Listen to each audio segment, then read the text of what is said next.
2026 ഈ ഒരു തുടക്ക സമയത്ത് 2025 കനേഡിയൻ റിയൽ എസ്റ്റേറ്റ് മാർക്കറ്റ് എങ്ങനെ പെർഫോം ചെയ്യുന്ന നമ്മളൊന്ന് റിവ്യൂ ചെയ്ത് നോക്കുമ്പോഴത്തേക്കും നമുക്ക് മനസ്സിലാകുന്ന കാര്യം പ്രൈസിന്റെ കാര്യത്തിലും മാർക്കറ്റ് ആക്ടിവിറ്റീസിന്റെ കാര്യത്തിലും ഒക്കെ ഒരു മാർക്കറ്റ് കുറച്ച് താഴേക്ക് വരുന്ന ഒരു സാഹചര്യമാണ് കനഡിയൻ റിയൽ എസ്റ്റേറ്റ് മാർക്കറ്റിൽ ഉണ്ടായെന്ന് നമുക്ക് പറയേണ്ടി വരും. 2025 ബാങ്ക് ഓഫ് കാനഡ കുറച്ച് പ്രാവശ്യം ഇൻട്രസ്റ്റ് റേറ്റ് കട്ട് ചെയ്യുകയും ആൾക്കാർക്ക് കൂടുതൽ അഫോർഡബിൾ ആയിട്ടുള്ള രീതിയിൽ ഇൻട്രസ്റ്റ് റേറ്റ് പോളിസി റേറ്റിൽ മാറ്റം വരുത്തുകയൊക്കെ ചെയ്തിട്ട് പോലും ബയേഴ്സ് മാർക്കറ്റിൽ കുറവായിരുന്നു.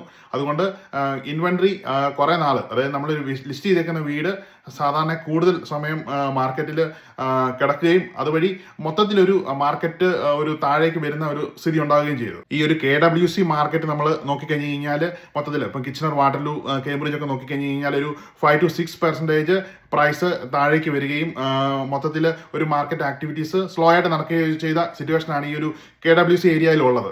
നമ്മൾ ഡിറ്റാച്ച്ഡ് ഹോം പ്രൈസിനേക്കാളും കൂടുതൽ നമുക്ക് ടൗൺ ഹൗസുകളും കോണ്ടോയുടെയും പ്രൈസുകളാണ് കൂടുതൽ താഴേക്ക് വന്നത്. ഇപ്പോൾ ഈ ഒരു സ്ട്രോങ് സെഗ്മെന്റ് ആയ ഡിറ്റാച്ച്ഡ് ഹോംസിന്റെ പ്രൈസും താഴേക്ക് വരുന്ന ഒരു സാഹചര്യമാണ് ഈ ഒരു KWC ഏരിയയിൽ ഉണ്ടായത്. ഈ 2026 ഒരു തുടക്ക സമയത്ത് നിൽക്കുമ്പോഴത്തേക്കും ഒരു ഹോം ബയർ എന്ന നിലയിൽ ഇതൊരു റൈറ്റ് ടൈമാണ്. നമുക്ക് മാർക്കറ്റിൽ ധാരാളം ഇൻവെന്ററി അവൈലബിൾ ആണ്.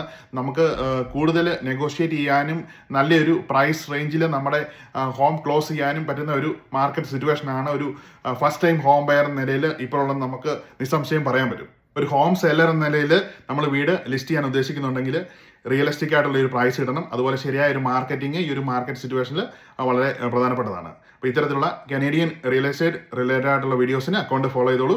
Have A wonderful day.